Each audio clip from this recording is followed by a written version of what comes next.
자동적 사고를 식별하는 기본 질문. 자동적 사고. 바로 그 순간에 마음속으로 스치고 지나간 생각이나 심장. 바로 떠오르는 거, 이건 즉각적으로. 즉각. 나의 행동에 영향을 미치는 거예요. 자동적 사고. 근데 조금 있다 생각을 하면, 아이고, 내가 잘못했구나. 느끼죠. 그거는 자동적 사고가 아니에요. 자, 그 다음에 즉각 나타나는 감정. 즉각 변화하는 것이 있을 때, 지금 어떤 감정을 느꼈냐고 물어보죠. 그 다음에 내가 그런 감정을 느낄 필요가 없는데 내가 왜 이렇게 느껴지지? 이렇게 예민하지? 왜 이렇게 반응하지?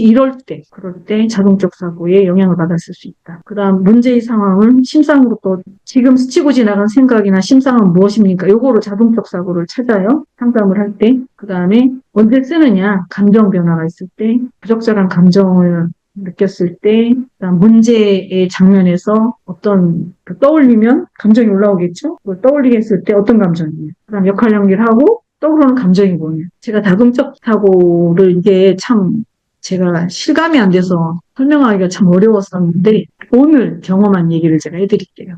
오늘 경험한 거. 아, 이게 자동적 사고구나. 그럼 여러분들도 자동적 사고를 잘 이해하실 거예요. 제가 시장에서 가끔 바나나를 잘 사와요. 그리고 그걸 들고 가끔 가다가 식당을 가요. 제가 단골로 가는 식당이 있어요. 그럼 제가 식당에 가서 거기 아줌마들이 친하니까 다 하나씩 나눠줘요. 바나나를. 그리고 이제 식사를 하고 오고 남는 바나나는 제가 가지고 오는 거죠. 이 짓을 자주 했어요. 근데 오늘 바나나를 좀 비싸게 샀어요, 제가. 근데 식당에 나올 때는 그 식당에 가려고 했어요. 근데 바나나를 좀 비싸게 샀는데 이걸 나눠주는 게 좀 아깝다는 생각에서 오늘은 그 식당, 안 되겠다. 집에 가서 밥 먹자고 갖고 왔어요. 오다 생각하니까 야, 이 바나나 하나가 얼만데 내가 이 짓을 하냐? 나도 진짜 쪼잔하다. 자, 그래서 제가 지금 자동적 사고를 설명하는 중인데, 생각도 하기 전에 하는 순간에 바로 즉각 떠오르는 게 있어요. 그게 행동을 만들어요. 감정을 만들고. 근데 조금 생각해보면 내가 이거 잘못하는구나 알게 돼요. 그래서 제가 조금 몇 발짝을 걸어가면서 진짜 나도 찌질하구나. 에라 모르겠다. 내일은 가서 다 2배로 다 풀어버려야지. 이 생각을 했어요. 너무 찌질한 생각이 들어가지고 더 갖다 줘야지 안 되겠구나. 이런 멍청한 것만을 하고. 이해 구분이 되셨어요? 순간적으로 떠오르는데 우리는 그거에 영향을 받지만 그것이 자동적 사고인지 모르고 지나갈 수가 있다. 자, SCT 이거는 여러분들이 쉬우니까 보세요. 시간 제한이 없다. 오답은 없다. 글씨 잘 쓰는 거 상관없다. 빠르게 적어라. 빈 공간에 적어라. 틀리면 두 줄 긋고 써라. 보인다. MMPI 실시할 때 유의사항. MMPI2 등 모든 검사는 초등학교 6학년에 독해력으로 실시할 수 있게끔 만들어져 있어요. 그래서 여러분들이 심리검사의 그 매뉴얼을 초등학교 6학년 수준에 맞춰야 돼요. 심리검사 만들 때. 자, MMPI2는 90분 정도 걸린다. 그 다음에 개별적으로 실시해야 되는 거 아니에요. 집단적으로 실시할 수도 있어요. 그 다음에 현대 기준으로 평가하면 된다라고 말해주면 돼요. 이게 언제쯤 얘기를 쓰는 거예요? 지금 상태를 쓰세요. 표시, 체크하세요. MMPI, 그 다음에 검사 실시 방법. 표사적 검사에 비해 채점과 실시가 용이하죠. 그 다음에 자기보고형 검사이지만 라프 형성이 중요하죠. 그 다음에 가급적 빠뜨리지 말고 써라. 빠진 게 있으면 다시 체크하세요라고 말해줘야 돼요. 체크 빠진 거 있으면 보시고 왜 안 했는지 물어보고 다시 하라고 해야 돼. 하세요 해야 돼. 헷갈려서 못했다. 그 중에도 하나를 고르시라. 그 다음에 문맹자의 경우는 읽어주면서 할 수 있다. 너무 힘들어하면 2번에 나눠서 할 수 있다. 몇 번에 나눠서. 됐죠? 지금 답은. MMPI 실시하는 중에 단어 물어보면 어떻게 해요? 사전에 나오는 정도의 뜻은 가르쳐줄 수 있어요. 그것도 알려주고 검사를 계속하면 어떤 문제가 발생하죠? 모르는 문제에 답을 한 거니까 엉뚱한 답을 하겠죠. 그러면 그 사람이 누군지 우리가 체크할 수 없어요. 찾아낼 수 없어요. 모르면 문장을 이해를 완전히 해야 돼요. 그다음 로샤 검사 실시할 때 여기서 지금 얼굴을 대면하지 않죠. 옆으로 보고 앉으라고 그러죠. 그다음에 잉크 반점이 무엇인지 뭐처럼 보이는지 물어보죠. 약간 모호하게 지금 검사를 실시하죠. 그다음에 도파민 지시 순서를 바꾸면 안 돼요. 그리고 빠뜨리면 안 돼요. 로샤는 순서와 열장을 다 실시하는 거예요. 그리고 실시하는 지시문이 이게 뭐처럼 보이느냐, 이 반점들이 무엇처럼 보이느냐라고 질문을 해요. 퀴즈 실시할 때 순서 바꿀 수 있죠. 필요하면. 긍정성 먼저 실시할 수 있어. 어린애들 같은 경우도. 그 다음에 언어성 검사에서 이거 정확하게 답하라고 말해야 돼요. 그리고 가능한 한 빨리 말하라고 그래야 되고 능력 검사니까 시간 제한이 있는 거는 가능한 한 빨리 정확하게 대답하는 겁니다. 라고 물어봐야 돼요. 그 다음에 표준화된 검사이기 때문에 실시하는 방법에 대해서 훈련을 받은 사람들이 실시하라고 돼 있어요. 그 다음에 웩슬러 지능 검사에서 빠진 곳 찾기를 이렇게 손가락으로 가리켰다면 맞았으면 맞은 거예요. 근데 가리켰는데 이름이 틀리면 이건 뭐다라고 말했는데 이름이 틀리면 틀렸다고 채점할 수 있어요. 그다음 손가락으로 책상에 숫자를 써가면서 계산하면 괜찮아요. 연필을 사용하면 안 되고 손가락으로 쓰는 거는 괜찮은 거예요. 그다음에 토막자기가 이렇게 그 그림 답안지랑 똑바로 놔줘야 되거든요. 이렇게 틀어진 채로 놓으면 오답이거든요. 지시할 때 이 그림과 똑같이 만들어야 된다. 이렇게 옆으로 돌아가면 안 된다라는 설명을 해줘야 돼요. 완수하지 못해서 INC라고 적었다. 그건 맞아요. 컴플리션이에요. 이렇게. 그다음 TAT 실시하는 방법. 이 TAT를 지시할 때는 상상력 검사입니다라고 말해야 돼요. 아까 로샤 검사는 지각 검사예요. 상상을 하거나 추측을 하면 안 됩니다. 지금 눈에 보이는 걸 말해야 됩니다라고 설명해줘야 돼요. 로샤는 추측하거나 상상을 말하면 안 되고 TAT는 보이는 걸 말하는 게 아니에요. 지시를 서로 바꿔가지고 해가지고 검사가 이상해져 갖고 오는 경우가 있어요. TAT 검사는 상상을 이용해서 스토리를 만드는 검사예요. 당신이 동화 작가라고 생각하세요. 그래서 상상력을 부추기는 겁니다. 그래서 이야기를 만들어라. 하고 싶은 대로 해라. 그 다음에 이건 순서를 바꿀 수 있고 몇 장을 뽑아서 할 수 있어요. 그 다음에 2번에 나눠서 할 수도 있고요. 보통 10장 안팎으로 하는 경우도 있고 20장을 하는 경우도 있어요. 만일 20장을 한다면 너무 많으니까 하루 먼저 하고 그 뒷거를 11번부터 뒷페이지를 나중에 할 수 있는데 뒷페이지 게 더 좀 이상해요. 기계예요. 그림이. 그러니까 뒷페이지 것이 더 상상력을 발휘하도록 제시를 해야 돼요. 그런데 첫째 날에 10장 하고 뒷날에 10장을 한다면 이걸 준비해 올 수 있잖아요. 다음에 이어서 한다라는 말을 하면 안 돼요. 그냥 오늘까지 하겠습니다만 끝났어요. 예고 없이 뒷거를 해야 준비하지 않은 상태에서 그 사람의 내면이 보고될 수 있어요. 그래서 첫째 날 검사하면서 오늘은 시간이 부족하니 내일은 남은 건 내일 하자라고 말하면 안 된다. 이게 틀린 거예요. 그다음에 둘째 날에 검사할 때는 현실과 상관없이 더 신기하고 더 흥미로운 동화를 만들라고. 이럴 때 어제 잘하셨어요. 오늘은 더 많이 상상력을 발휘해서 신기한 말을 만들어 보세요라고 격려를 해야 돼요. 그 다음에 이야기가 너무 단편적이고 결론이 안 나올 때 기승전결이 좀 있어야 되거든요. 이야기를 만들면 전에는 어땠고 지금은 어떻고 나중엔 어떻게 될 거다라는 그 스토리가 나와야 되는데 스토리가 안 나오면 검사자가 그 다음에 어떻게 됐습니까? 그래서 이렇게 물어볼 수 있어요. 스토리 검사라서 그래요. 됐고요. TAT. 벨락이라는 사람이 하는 방법과 머리라는 사람이 하는 방법이 서로 달라요. 벨락은 10장이나 12장 정도를 하라고 그랬고 머리는 20장을 사용하라고 그랬어요. 요즘 저는 다 10장 정도 쓰는데 다른 분은 어떤가 모르시겠네. 하루에 다 끝내버리는데 요즘엔 거의 다 벨락을 쓰는 것 같으죠. 이게 만일에 이 TAT가 중요한 검사라면 20장을 다 실시해야 되겠죠. 자, 그 다음에 다 끝난 다음에 한계 검증이라는 걸 하는데 가장 좋았던 카드가 어떤 거예요? 가장 싫었던 카드는 어떤 거예요? 이렇게 골라서 물어보죠. 그 이유. 왜 그랬는지. 가장 기억에 남는 게 뭐냐 이런 걸 물어볼 수도 있죠. 그다음에 백지 카드가 있어요. 17번 카드. 이건 그때 16번 다음에 실시할 수도 있고 검사 끝에서 할 수도 있어요. 백지 카드는 자유롭게 그림을 그린 다음 뭘 그리겠느냐. 네. 그다음 배터리 검사와 개별 검사법이 있는데 풀배터리라고 하죠. 우리가 장점 2가지 쓰라고 그랬어요. 단점 2가지 쓰라고 그랬고 배터리 검사의 장점이 뭐냐면 종합 검사를 할 수 있다. 이쪽 저쪽을 다 할 수 있다. 그다음 또 하나의 장점은 교차 사당화가 가능하다. 이쪽 검사와 저쪽 검사가 일치하는지를 볼 수 있다. 그 얘기예요. 2가지입니다. 단점은 불필요한데 다 할 수 있다. 그거죠. 단점. 여기 이거는 어디서 갖고 왔냐면 필기 답안에 있었어요. 이 문제가. 필기를 이렇게 뽑아온 거기 때문에 그 시험지에도 뽑아온 거예요. 일부 기능에 대해서는 필요 이상의 자료를 제공하고 어떤 기능에 대해서 불충분한 자료를 제공합니다. 자, 신속하게 변화하는데 풀배터리는 계속 그걸 사용하기 때문에 심리학적 추세를 따라가기 어렵다. 그 다음에 개별 검사로 그 중에 풀배터리 중에 하나만 해도 되는데 쓸데없이 다 할 수가 있다. 과잉 검사의 소지가 있다. 요렇게 나와 있어요. 2개를 쓰시면 되는 이 중에서. 자, 그 다음에 활동계획표, 우울증에서 활동계획표를 쓰죠. 활동계획표는 그날 뭘 할지를 시간 단위로 시간표를 짭니다. 왜냐면 우리 우울한 사람들은 뭘 해야 될지 우왕좌왕하기 때문에 그냥 막연하게 나는 아무것도 못해 이런 생각이 사로잡혀 있거든요. 그래서 그 시간에 뭘 해야 될지 이렇게 적어놓고 그 시간에는 그걸 이렇게 하는 활동계획표라 그래요. 그러면은 그 일, 작은 일, 그거를 뭐 하나라도 할 수 있겠지 않는가. 그래서 활동계획표 짜주는 일을 하는 거예요. 3가지 효과를 써라. 뭘 해야 되는지 모르겠다는 결정의 압박감을 피할 수 있다. 그 다음에 그 목록에 따라 행동을 했을 때 자기 삶에 대한 통제감이 증가한다. 그 다음 하고 나면 나도 이거 했네. 라는 성취감과 자신감과 희망이 생깁니다. 그 다음에 무기력한 상태에 빠져 있는 거를 중단할 수 있죠. 그 다음에, 자, 요 1, 2, 3, 4는 이장훈 선생님 책에서 갖고 왔고요. 5번, 6번은 김중수 선생님 책에서 갖고 왔습니다. 나는 아무것도 할 수 없고 즐거운 일이 없다라는 비합리적인 신념을 행동적으로 검증해보고 반박하시죠. 나도 할 수 있네. 누구죠?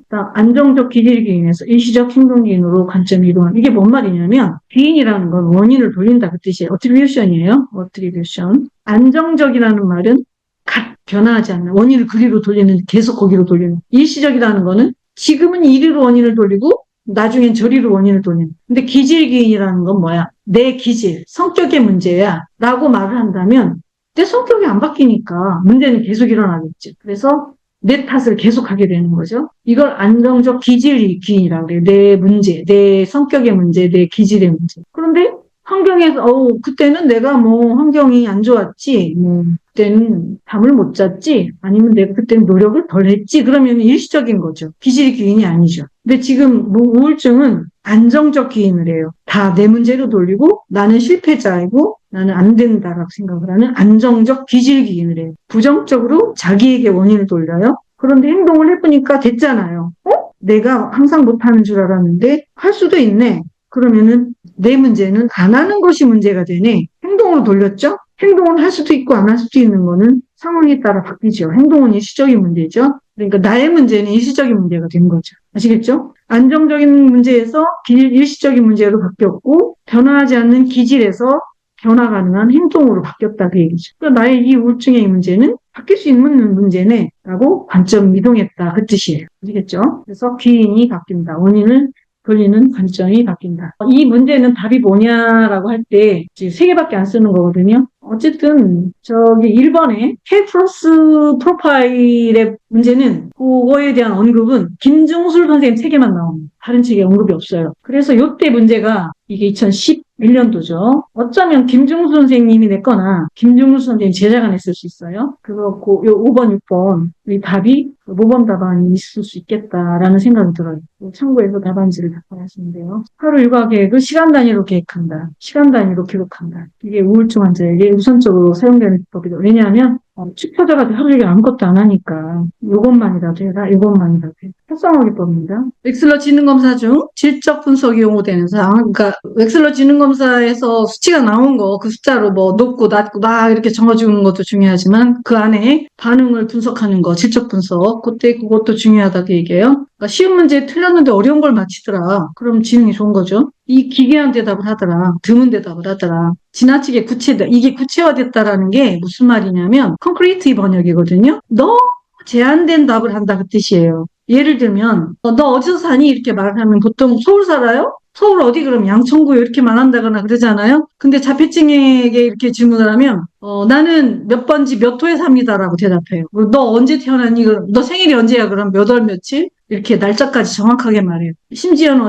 정확한 경우 수요일 날 오전에 태어난다 이렇게 요일까지 말하는 경우가 있어요. 그러니까 불필요할 정도로 너무 자세하게 말하는, 작게 얘기하는. 큰 카테고리가 아니라 일반적으로 원하는 그런 답이 아니라 좀 더 세분화된 답을 하는 경우. 이건 자폐증 사인이기 때문에 그래요. 그다음 짐작으로 대답하더라 잘 모르는데.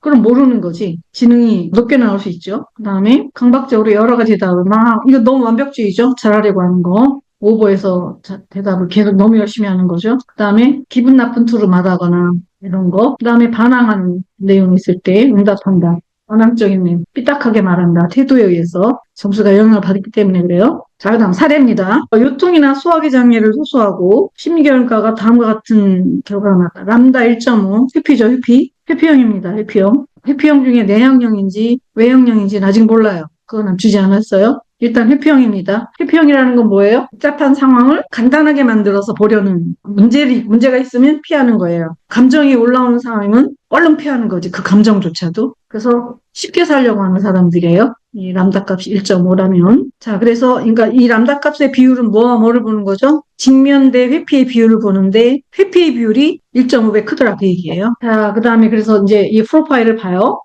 L 높죠. 이건 뭐예요? 순진한 거죠. K, 나는 굉장히 괜찮은 사람이다 하죠. 그 다음에 몸으로 반응하고, 이 몸으로 반응한다라는 거는 유치하다, 그렇지. 애기들이다, 그 얘기예요. 히스테리는 연기한다. 연기할 때 제일 중요한 부분이 뭐죠? 감정을 꾸며내는 거죠. 감정을 조작해낼 수 있는 게 연기입니다. 이게 높아요. 감정을 조작할 수 있다. 몸으로 반응한다.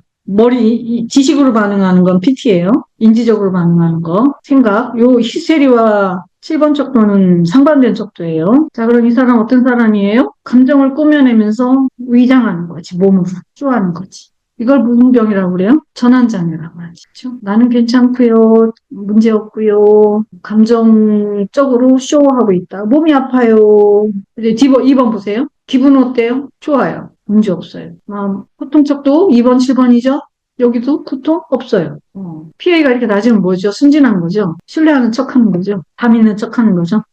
착한 척하는 거지. 애기인 척, 착한 척. 전환장애죠. 전환장애 중요한 증상을 만족스러운 무관심이라는 증상이 나와. 이게 뭔 말이냐면 병이 있는데 그 병에 만족하는 거야. 이거 치료 되겠어요? 안 되겠어요?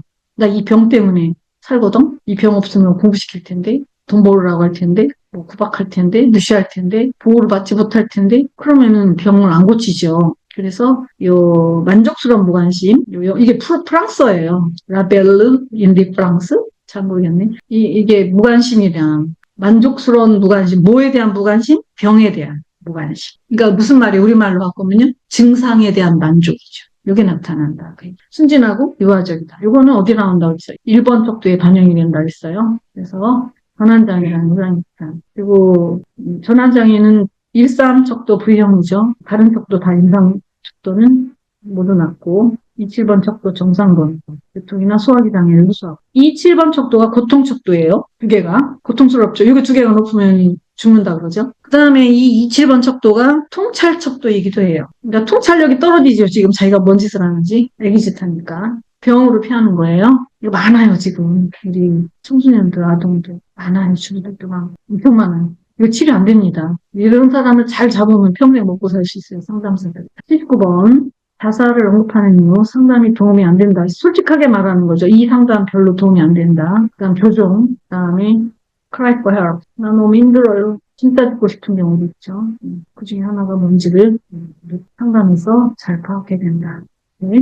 넘어가고 병적 도박자. 부부 사이에서 행동적 병은 2가지. 아무튼 처음에는 뭐 미안한 척하지만 나중에는 공격하죠. 오히려 비난하고 지가 잘했다라고. 자, 도박장 해봅시다.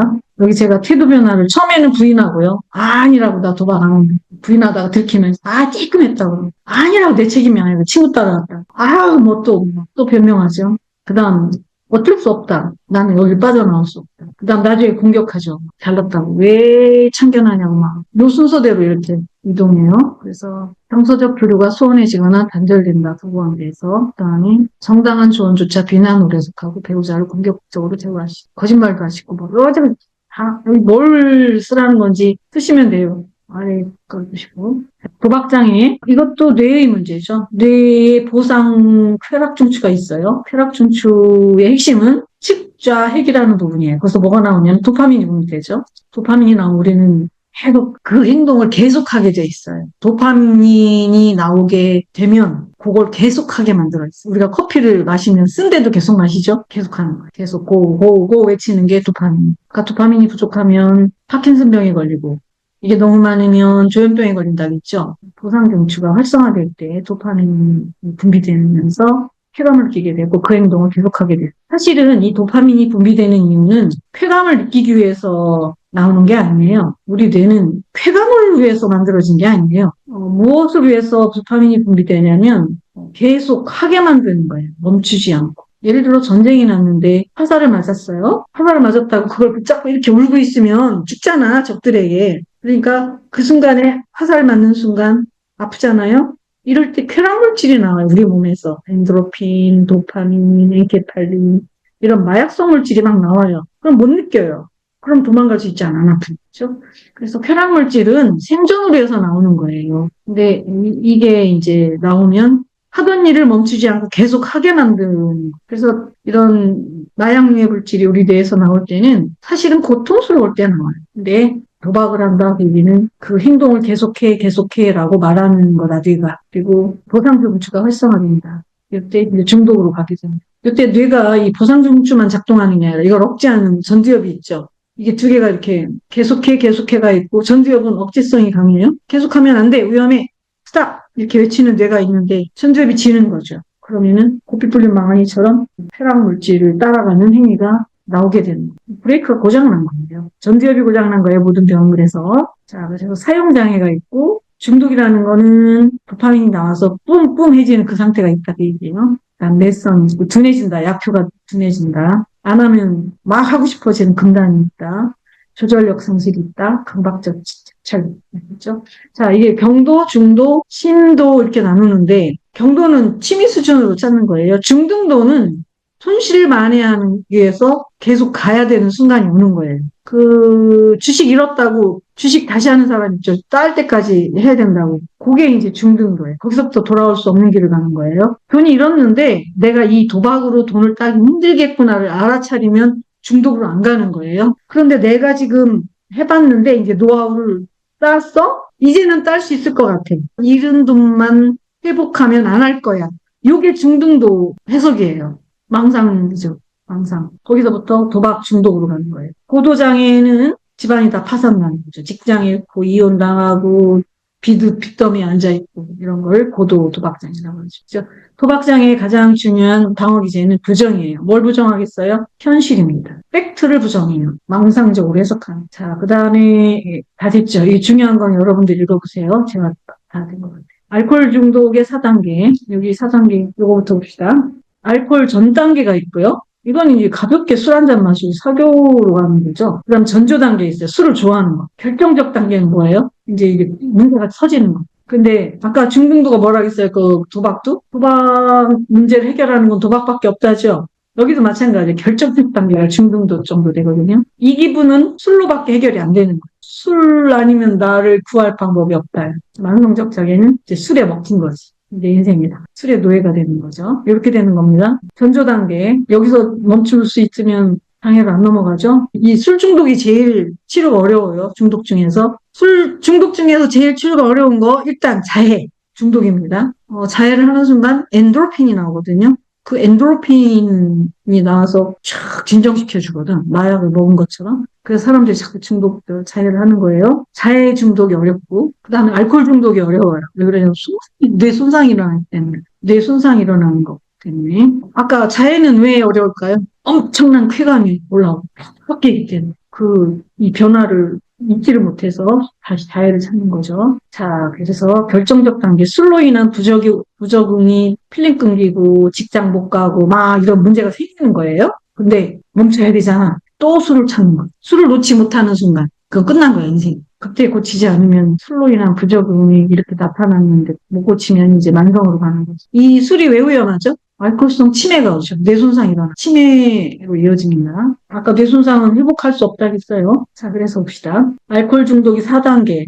이거는 읽어보시면 되겠는데 설명을 잘했으니까. 전조 단계. 음주에 대한 죄의식을 갖지만 음주 동안 일어나는 이때 필름 끊기는 일이 일어나요. 이런 못 기억할 수도 있어요. 긴장이 해소되는 정도는 모셔도 되는데 필름이 끊긴 다음부터 문제가 터지는 거예요. 필름이 끊긴 건 뭐죠? 뇌가 손상된 거예요. 어떤 뇌예요? 필름이 끊긴 거는 전날 걸 못 기억하니까 해마 손상. 해마와 유두체 손상이에요. 유두체가 해마와 연결된 기억 회로거든요. 나중에 기억이 막 완전히 사라지고 막 그래요. 뇌가 막 손상돼요. 자기가 누군지도 모르고 치매로 이동하거든요. 기억, 해마, 유두체 이쪽부터 막 손상이 들어가는 거예요. 뇌 전반적으로 다 녹아버린다고 생각하면 돼요. 다 됐고 읽어보시고 그 다음에 의존형 2가지, 알코올 의존형 2가지. 늦게 발병하는 데가 있고요. 일찍 발병하는 유형이 있어요. 1형, 2형 그러는데 우울해서 술을 마신다 그러면은 1형 보통. 근데 즐거워서 술을 마시는 건 2형. 이건 유전적인 거. 술이 셉니다. 엄청 세고 잘 깨워요. 간이 좋아요. 취하지도 않아요. 이런 사람들은 유전적입니다. 유전자가 있어요. 이럴 때 이걸 발견을 해서 어릴 때 잘 지도하면 알코올 장애가 안 걸릴 수 있죠. 자, 봅시다. 25세 전에 조기 발효. 술을 일찍 먹죠. 술 엄청 좋아해요. 술 아니면 못 살죠. 즐거워서 먹는 거예요. 마셔. 만나면 다 술이죠. 그 다음에 자극추구가 있어요. 짜릿짜릿한 이걸 왜 안 먹어? 막. 사람들하고 어울리는 걸 좋아하고, 신체활동도 추구하고. 그 다음 반사회적 성향이 있을 수 있어요. 자기가 술로 인해 문제를 일으키는데, 일으키는 그 문제점을 반복해요. 요게 반사회성. 그리고 반사회성들은 치료가 잘 안 되죠. 그래서 알코올 중독 치료가 어려운 게 이것 때문에 그래요. 1형은 치료가 잘 돼요. 꽤 말도 잘 듣고 노력하고 고치려고 하고. 근데 이 2형이 치료가 안 돼요. 그래서 이게 아주 고질병이에요. 정신과 의사들이 제일 싫어하는 환자, 알코올 장애 환자, 중독, 그다음에 자해, 자살할까봐 그러죠. 이거는 유전적이진 않아요, 일명. 유전이 아니니까 고치는 것도 쉽죠.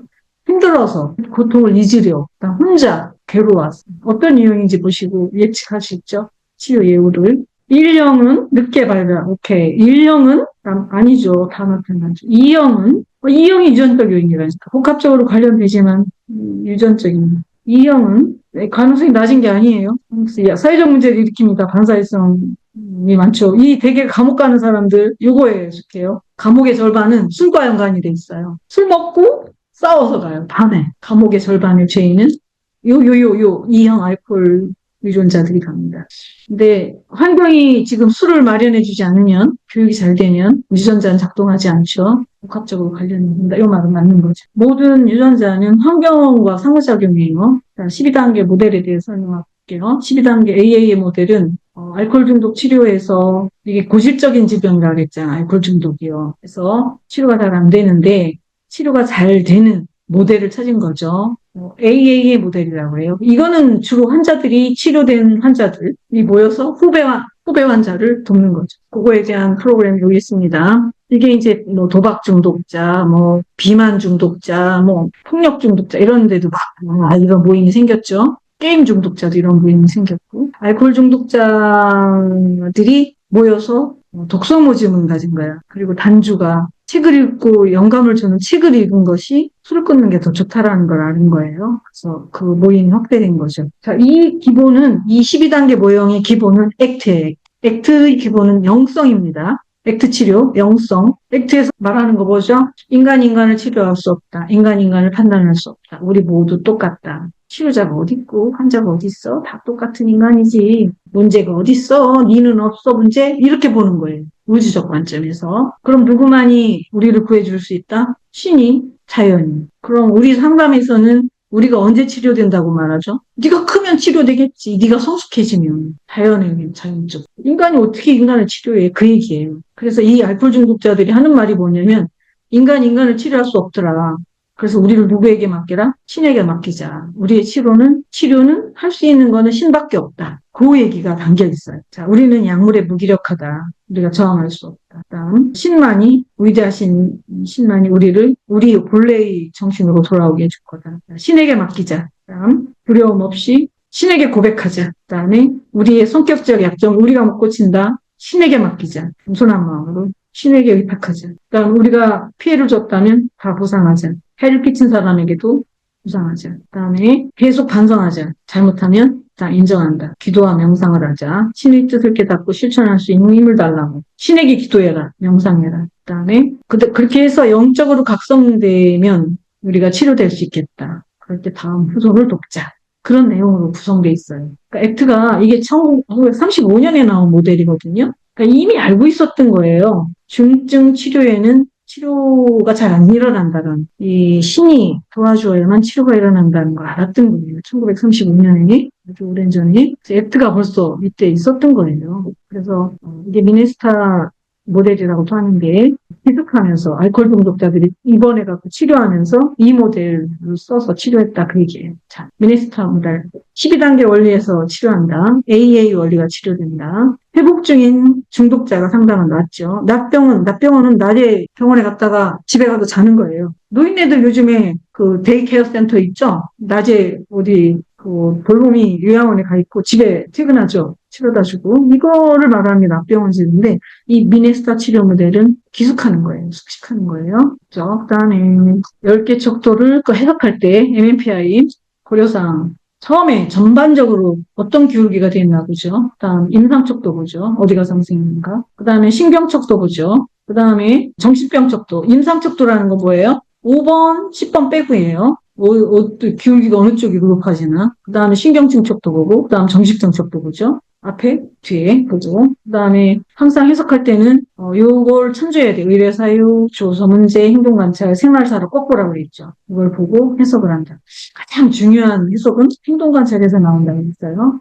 직접 눈으로 확인한 증거가 가장 중요하거든요. 그다음에 이제 나머지 것들은 여러분들이 더 보시면 되는 6, 7, 8번 정신병 척도, 신경증 척도, 1, 2, 3번 아까 말했죠. V자형면 히스테리 가능성이 있다. 그다음 4번, 3, 4번에서 이 4번은 조절이 안 된다 뭐 그런 뜻이죠. 지맘대로 한다. 액팅아웃 하는 척도죠. 3번이 검정적으로 분출이 된다 뜻이고 이 앞에 게 4번이 더 높으면 충동이 어렵다, 통제가. 3번이 더 높으면 충동 통제는 가능하다. 둘 다 높으면 참았다 폭발, 참았다 폭발을 반복한다. 그런 뜻이에요. 자, 남성 5번 척도. 5번 척도가 뜨면 남자들은 사인이 엄청 좋아요. 해석이 부드러워지는 거예요. 모든 문제가 완화돼요. 여성화되니까. 여성의 경우 5번이 상승하면 문제가 더 커지는 거예요. 4번하고 5번하고 여성이고 같이 뜨면은 여성이 상당히 공격적인 거예요. 4번, 6번 같이 뜨면 수동 공격형. 여성의 경우 4번, 6번 뜨고 5번이 가라앉으면 전통적인 여성, 의존적인 여성이죠. 수동 공격형이라고 그러지. 그 다음에 4번, 9번 동시 뜨면 조증, 반사회성, 나르시스 이런 거 가능하죠. 4번, 6번, 9번 상승, 미숙하고 충동과 감정을 통제하지 못하고 분노와 공격성이 폭발한다. 6번은 남 탓하는 거예요. 4번은 분노, 주장, 지가. 그다음 9번은 지가 옳다. 그다음에 6, 7, 8. 7번은 아까 통찰척도이기도 하고 보통척도이기도 한다. 생각한다 뜻이에요. 8번은 생각을 왔다 갔다 하는 미숙한 거죠. 분열 일어나고 사고 판단이 정확하지 않은 거예요. 6번은 의심하고 담탓하는 거. 자, 그래서 요 7번이 높아지면 통찰하는 거니까 정신병으로 가진 않아요. 7번이 낮아지면 6, 8번이 뜨고 7번이 낮아지면 정신병으로 갈 가능성이 있는 거죠. 그래서 7번이 낮아지면 정신병 가능성이 높다 그랬어요. 6, 8이 높아지면. 근데 이게 높아지면 통찰이 있으니까 정신병으로 갈 가능성은 낮아지는 거죠. 그 다음에 7, 8번에서 7번이 높으면 정신병은 낮아지고 급성일 가능성이 있다. 그렇죠? 두 개가 다 높으면 7번이 통찰축도라고 그랬죠? 그래서 혼란스럽지만 병식은 있다. 정신병은 아닌 거예요. 8번이 높으면 어떻다고요? 정신병은 아닌 거예요. 왜? 알고 있으니까. 지증사는. 자, 그 다음에 여기 7, 8번 중에 8번이 높으면 뭐라고요? 통찰이 안 된다는 뜻이에요.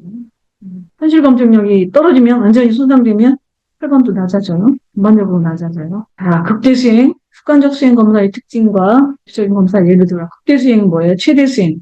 능력 검사죠. 짧은 시간 안에 정확하게 얼마나 많이 하는 거죠. 능력 검사. 습관적 수행 검사는 습관적인 내 스타일을 찾는 검사예요. 그러니까 솔직하게 응답하는 게 중요하죠. 시간 제한이 없고 정답이 없죠. 솔직하게 응답해서 개인의 전형적인 성향을 파악하는 거. 어렵지 않죠. 이거는 행동처벌 이거 했고요. 지난번에. 그 다음에 람다값. 이것도 지난번에 했었던 것 같아요. 람다값이 낮아지는 거. 평균보다 낮아지는 거. 뭐가 높아지는 거죠? 직면이 높아지는 거죠. 왜 직면이 높아진다라는 건 람다값을 내는 공식이 있죠. 람다값 내는 공식 F 순수 F만 사용한 반응. R이 있죠. 전체 반응. 그래서 F를 빼죠. 그럼 요건 뭐가 되죠? 잡스러운 거죠. 비순수죠.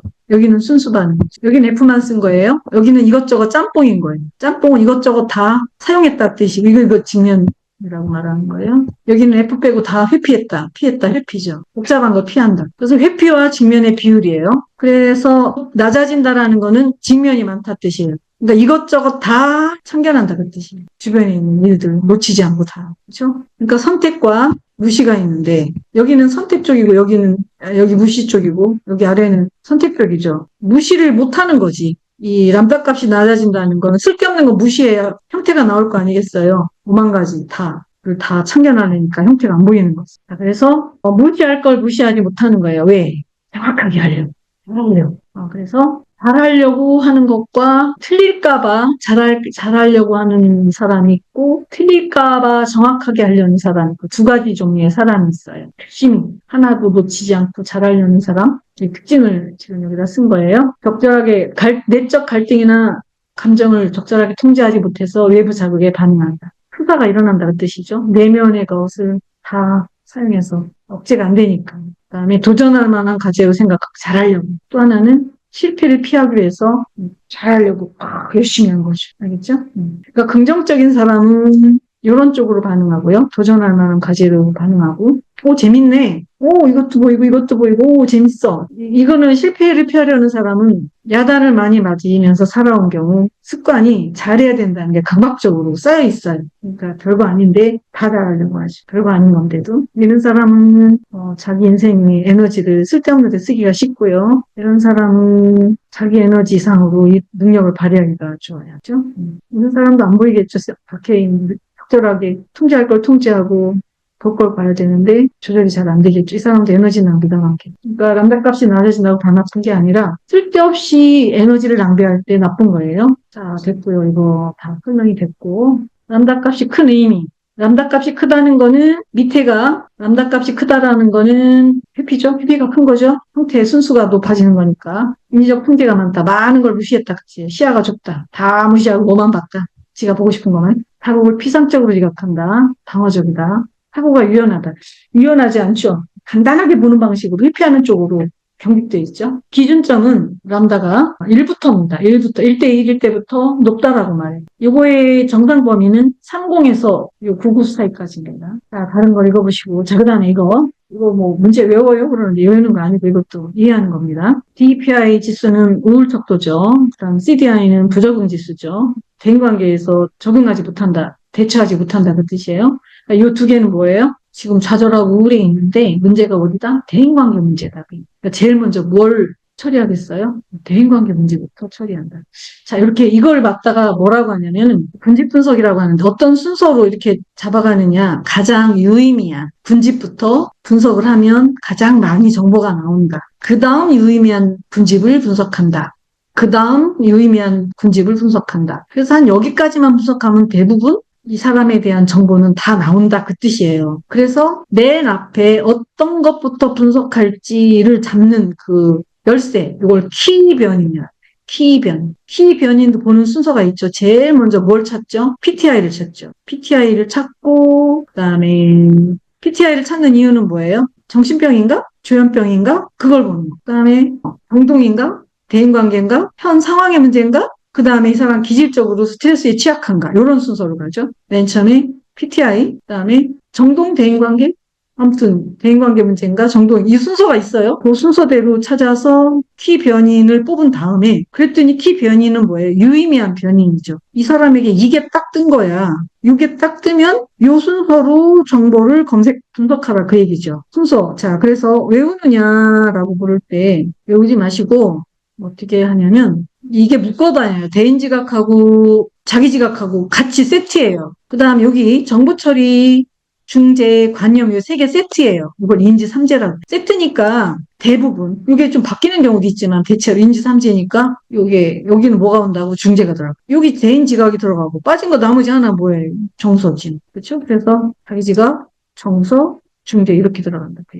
이해되셨죠? 이거를 모르면은 왜 이런 순서가 있는지, 왜 이런 시험 문제가 나오는지 모르잖아요. 근데 그게 아니라, 이 묶이는 순서, 알면은 외울 필요가 없는 거죠. 그 문제가 아주 쉽죠. 그런 원리가 있었구나라는 걸 알면 아주 쉽죠, 문제가. 그래서 DPI 5만 뜨면 이건 정서 문제죠. CDI 3이 뜨면, 요거만 뜨면 통제 문제예요. 스트레스에 대처하지 못하는구나. 자원이 딸리는구나. 근데 두 개가 뜨면 대인관계 문제구나. 그 다음, PTI가 뜨면 이쪽이 문제겠죠. 정신병 사고장애구나. 그다음에 우리가 이제까지 공부했던 D값이 있죠. D값 스트레스 지수, 고통 지수. 그게 딱 또 뭐가 문제예요? 통제 문제가 됩니다. 통제 문제 중에서 D값이 더 낮으네? ADJD보다? 그럼 현재 문제지, 현재. 현재 상황적 스트레스의 문제지. 이렇게 보는 거예요. 또 그 중에서 D값은 괜찮은데 ADJD, 기질적 스트레스 내성이죠. 그게 냈네? 그럼 그거는 현 상황의 문제가 아니라 이 사람의 기질적 스트레스 처리 능력이 떨어지는 거지. 그때는 현재부터 보는. 아시겠죠? 그래서 그 다음 문제는 쉽게 해결이 되는 거죠. 자, 대인관계 영역부터 군집 분석을 시작. 자, 이게 무슨 말이냐면 이렇게 CDI가 뜨면 통계부터 본다 그랬잖아요. 스트레스 자원이 딸리는 거예요. 이거는 자원이 딸리는 거예요. 이건 뭐예요? 사고장애죠? 이건 뭐예요? 이거는 아무것도 아니죠? 의미하지 않으니까. 이건 뭐예요? 대인관계 문제죠? 이건 뭐예요? 나르시스죠. 나르시스니까 자기주작부터 봐야 돼. 알겠죠? 뭘 의미하는지. 자, 여기 이렇게 키 변인을, 핵심되는 문제의 변인, 키 변인을 찾으면 이 중에서 이렇게 5개의 변인 중에서 요게 있다면 이것부터 보는 거예요. 요게 있다면 사고장애부터 가장 우선시 여기니까. 그때는 요 순서로 봐야겠죠. 정보 처리, 중재, 관념. 이 순서로 정보 처리 하락 계획이에요. 그래서 대인관계부터 군집 분석을 시작하게 만드는 핵심번이 이거지. 대인관계라. 이건 사고장애. 이거는 통제 문제, 스트레스 자원이 쌓이는 거예요. 이거는 유의미하지 않아요. 여기가 뭐가 써야 되죠? 유의미해야 돼요. 유의미하잖아요. 그래서 이건 아닌 3번. 자, 그 다음에 오해 분석, 함의 분석. 이거 틀렸네. 이거 뭐라고 고쳐야 돼? 이거 3번 고치세요. 유의미해야지 이렇게 분석하는 거지.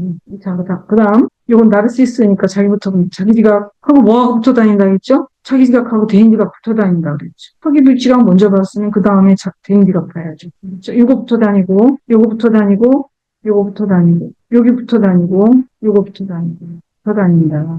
그다음에 끼리 묶어서 봐라. 이렇게 영역이 7개가 있는데 7개 중에서 어디부터 정할 것인가의 순서는 키 변인이 무엇인가를 찾았을 때 결정이 된다. 제일 먼저 키 변인을 찾기 위해서 뭐부터 봐라? 여기 지금 맨 밑에 이렇게 뜨잖아요. 특수지표가. 알겠죠? 그 특수지표 PTI를 봐라.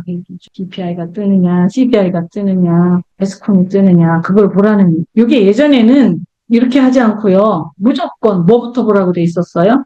에스콘부터 보라고 돼 있었어요. 예전에는 에스콘, 자살지수. 근데 오판으로 바뀌면서부터 에스콘이 사라지고 PTI부터 봐라라고 바뀌었어요. 알겠죠? 제일 먼저 봐야 될, 이게 앞에 와 있잖아. 통제 영역이. 여기에 사실은 스트레스 영역이거든. 스트레스 관리 영역이거든. 이제 이름이 코어예요. 이게 코어가 되는, 이게 모든 해석의 중심이 된다. 그 뜻이에요. 그 대부분의 분석은 통제부터 시작한다. 그 뜻이에요. 왜 그래요? 우리가 자원과 스트레스의 관계로 기분도 결정되고 대인관계도 결정되고 적응과 부적응도 결정된다. 그래서 여기부터 봐라. 그 얘기죠.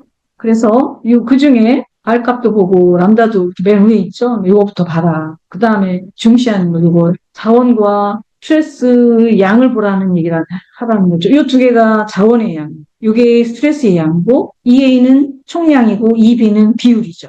EB는 뭐와 뭐의 비율이에요?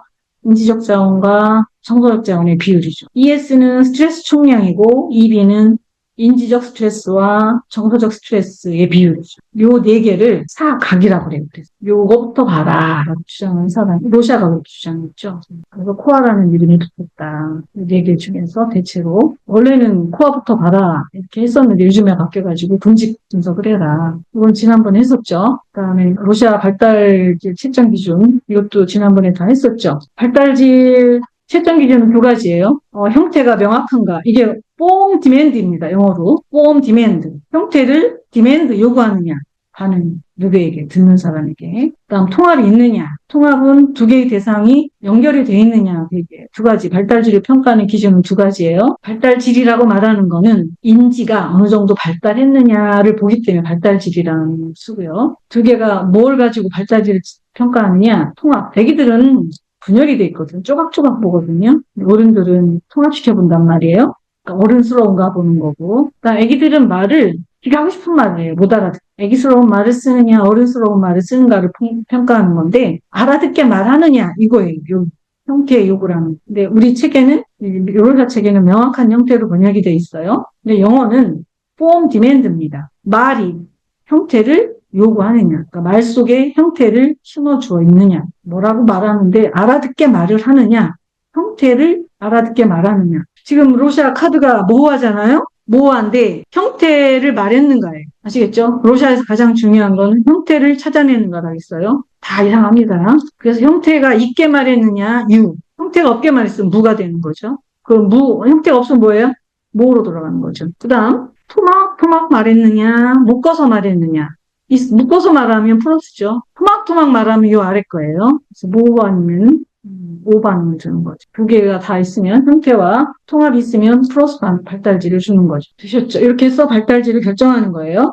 발달질은 모 플러스 모가 있는 게 특징이고 형태질은 U와 마이너스가 있는 게 특징이에요. U는 임의의 변경을 하지 않았어요. 윤곽선을 임의로 변경하진 않았는데 남들이 말하지 않는 걸 말하더라. 마이너스는 임의로 선을 그어서 봤다. 아무도 그렇게 말하지 않는다. 그죠? W와 O는 보통 사람이 쓰는 반응을 말한 거고 U와 마이너스는 드물게 나온 반응을 말한 거예요. 이렇게 좀, 자, 이 세 개의 반응을 뭘 보는 거예요? 정확하게 윤곽선을 보느냐. 그 다음 이 두 개는 뭘 반응하는 거예요? 인습적인 반응을 하느냐. 이 두 개는 뭘 체크하는 거예요? 특이하게 반응하는가를 보는 거예요. 그럼 마이너스는 뭘 보는 거예요? 지맘대로 보는가. 지맘대로 보는 것도 하나 있다겠죠? 무형태 반응. 이것도 다 했죠. 사별을 겪은 노인들을 대상으로 자조 집단을 운영하는 목표 세 가지를 쓰시오.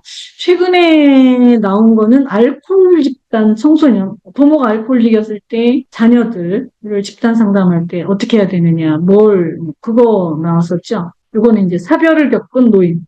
남아있는 노인들을 모아서 집단 상담을 운영한다 그 뜻이죠. 노인들이 혼자 남았을 때 해야 되는 건 이제 돌아가신 분에 대한 감정 정리죠. 사별의 고통을 정리한다. 그 다음에 혼자 있으니까 외롭겠죠. 그러니까 같이 지지체계를 형성해 주죠.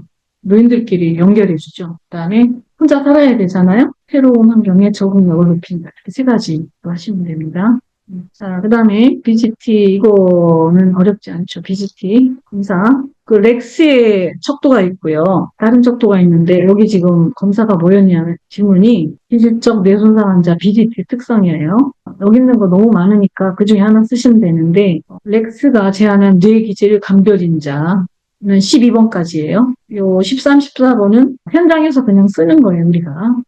그래서 제가 집어넣은 거고 12번까지가 렉스가 주장한 거예요. 렉스가 주장한 걸 한번 보시면 중복곤란 설명이 됐죠. 감별인자, 심한 회전, 그림이 80도에서 180도 회전된 거, 단편화, 완전하게 그리지 않고 형태가 부서진 거죠. 단순화, 이건 뭐냐면 심플하게 만드는 거, 대충 그림. 단편화, 이거 번역이 프래그먼테이션이에요. 이건 심플리케이션, 원소를 이렇게 번역해서 단편화 프래그먼테이션. 도형이 조각조각 이상해졌다. 단순화, 이건 심플하게 만들었다.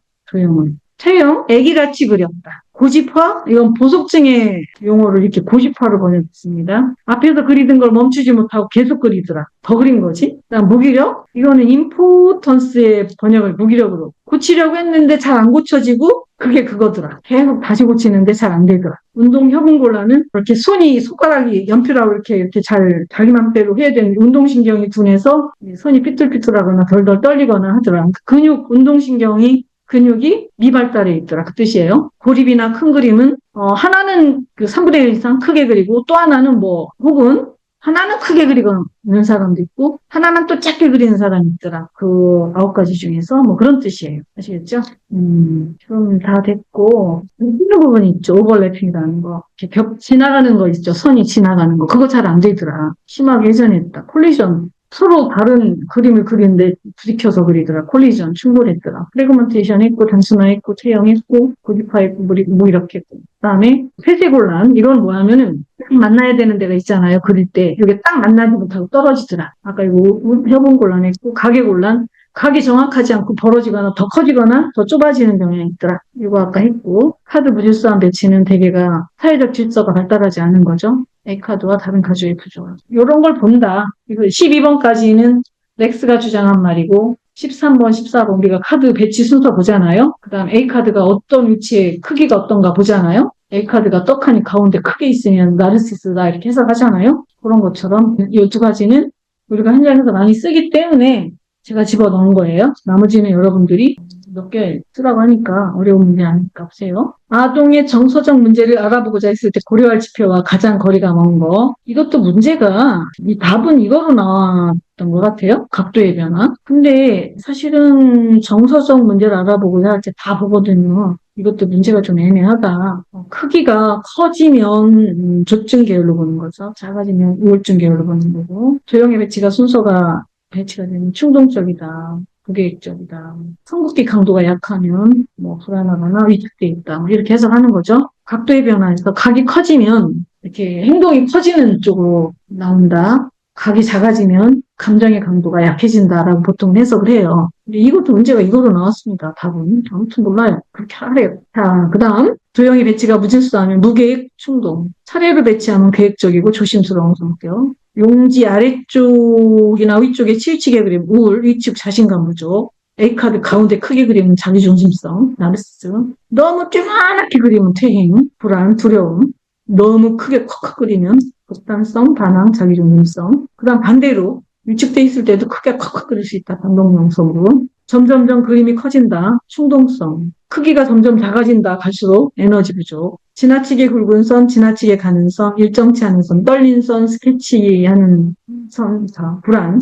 부적응 이런 것이 있을 수 있겠다. 자, 그다음에 이건 제가 그 척도를 여러분들이 렉스의 척도 아까 얘기했죠. 렉스가 만들었다. 뭐 렉스의 뇌기질 손상 척도. 그러니까 BGT는 보는 게 두 가지예요. 뇌 문제일까? 태도의 문제일까? 여기 기질 척도는 뇌 손상으로 보는 거고 정서지표는 코피츠라는 사람이 만든 정서지표죠. 이거는 뇌는 문제가 없는데 태도가 불실해서 엉망을 부렸다. 이렇게 두 개를 척도를 대체적으로 사용합니다.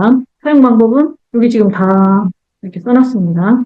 그리고 컷오프 기준점은 5점입니다. 근데 이 점수를 사용하면 여긴 7점 이상일 때 문제가 있다라고 봐라. 컷오프 지점이 이렇게 정해져 있는데 이거 컷오프 지점을 너무 엄격하게 지키면은 진단이 좀 어렵더라고요. 그러니까 융통성 있게 사용하시면 돼요. 증상들은 요럴 때 여기다가 체크하시면 되고 체크한 게 5개 이상 나오면 12대 몇 개 나왔다 그러고 그거를 12개 중에 6개가 나와서 뇌기질 쪽으로 손상이 있다라고 본다. 이렇게 근거를 대주는 거예요. 비슷 해석할 때.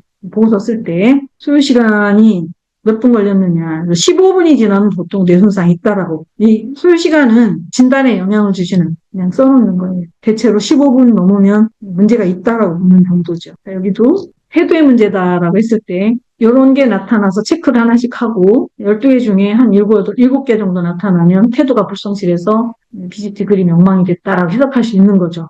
BGT 그림을 그렸는데 이걸 뭐로 해석할지 정서 문제인지 뇌 기질 문제인지 이거 검토해가지고 해라 그 뜻이에요. 근데 이거를 엄격하게 적용하면 안 돼요. 제가 야 이건 뇌 기질적인 손상이 있다. 그러면 아무것도 안 뜨는 경우가 많아요. 알겠죠? 그래서 기질적 손상인지 태도의 문제인지 이거는 인상적 판단이 중요해요. 검사자의 직관. 다른 검사를 보는 거. 이게 중요해요. 아시겠죠? 하선, 웨이브. 빠르지 안 그리고 이렇게 선이 이렇게 파도처럼 움직였다 그 뜻이에요. 점이 대시로 바뀌니 태도의 문제를 측정하는 겁니다. 크기가 점점 증가하느냐, 2배 이상 커졌냐, 2배 이상 작아졌냐, 약하게 했느냐, 덧칠을 했느냐, 똑바로 지우지 않고 박박 긋고 다시 옆에 또 다시 그리고 이걸 반복 시행이다. 확산. 용지를 지맘대로 하나 더 갖다 그리는 게 있어요. 한 9장씩 그리는 사람도 있죠. 네모치고 이렇게 그 안에다 이렇게 쓰는 사람이 선 반드시 그어가지고 그 안에 이렇게 그린 사람이 있죠. 이것도 여기 지금 여기에 속합니다. 상자 속 그림. 그다음에 그리면 안 되는데 다른 거 더 추가해서 그리더라. 그다음 너무 자세히 정교하고 자기 스폰테이니어스는 자발적으로 elaboration 막 정성 들여 그리더라. 이거는 또랑 뭐랑 같다고요? 뭐 이게 일종의 낙서처럼 그리더라 그 얘기예요. 낙서 만화 그리듯이 거기다 뭐 벽치라 그리더라. 장난하는 것처럼. 엘리버레이션, 뭐 막 더 이쁘게 그리고 막 하더라. 그런 거예요. 이 태도로 문제로 본다 그 얘기예요. 그거 측정하는 거, 12개 중에서 몇 점이냐에 따라서 태도의 문제, 정서지표입니다. 태도의 문제로 보는 건. 뇌 손상으로 보는 건 뇌 손상 기질적도 또 체크했고요. 분노조절장, 이것도 최근에 한번 나왔죠. 인지행동적 분노조절 기법 3가지 뜻이요. 크게 3가지로 나뉘어요. 이해한 모델, 평상시에 자기를 진정시킨 훈련을 하라고 하죠. 이런 모델 뭐 있어? 호흡, 체계적 분간법, 점진적 근위안법, 분노를 좀 가라앉혀 놓는 거죠. 그 호흡법, 여기 안에 마음챙기법, 이런 거, 명상, 이런 거. 그다음 내가 분노를 해석하는 것이 화가 나는 걸 해석한 거죠. 인지행동 치료는 해석이 잘못됐다. 그래서 인지의복을 수정해서 분노가 일어나지 않는 쪽으로 해석을 도와줍니다. ABC 수정하는 거죠. 대처훈련법, 분노를 적절하게 사회가 허용하는 방식으로 표현하는 그 기술을 연습하는 거죠. 대처훈련. 이 3가지로 나눌 수 있다. 그렇죠? MMPI 13 프로파일. 1번, 3번 아까 했죠? 신체화장애, 전환장애 이런 거일 때 나타나는 거. 미성숙하다 그랬죠? 전환장애 쓰는 사람. 1번 속도가 올라가면 미성숙한 거예요. 몸으로 반응하는 거예요. 유치한 거죠. 인지적으로 반응하지 않고 사기중심적이고 의존적이고 애정 욕구가 강하다. 1, 3번. 내적 문제를 어디로? 몸으로. 혹은 다른 사람 탓. 자기가 책임지지 않고. 그 다음에 신체적 증상이 있죠. 1번 올라가니까 몸이 여기저기 아프죠. 잠도 안 오고. 신체 증상장애, 몸이 증상이 나타나거나 전환장애가 있거나 히스테리성 성격장애도 될 수 있습니다. 연극성 성격장애. 진단기 중에 가장 많이 쓰는 게 부정, 합리화 이런 거죠. 투사. 억압 이런 거 많이 쓰고 그다음에 1, 3번 3번이 발달하면 사교적이에요. 감정적이고 7번이 발달하면 이성적이고 3번이 발달하면 감성적, 사교적이죠. 근데 진실한 관계가 없어요. 그리고 호감을 주죠. 근데 나중에 보면 배신 때리죠. 외향적으로는 친밀감은 편하지만 감정의 깊이가 없고 인간적 교류가 어렵고 질투, 분노가 많습니다. 질투, 분노가 많고 공격적 방법으로 표출한다. 치료적 거리상 항상 이걸 조심하고선 1, 3번이 뜨면은 처음부터 애정을 많이 주면 안 돼요. 거리를 둬야 돼요. 관심과 애정을 요구하는데 막 안 들어주면 삐져갖고 떨어지죠.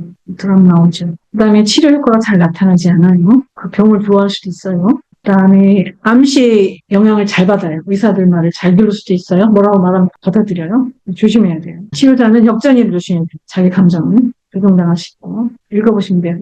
일관된 자세가 제일 중요해요. 그리고 여기 안에서 이 사람들 상담할 때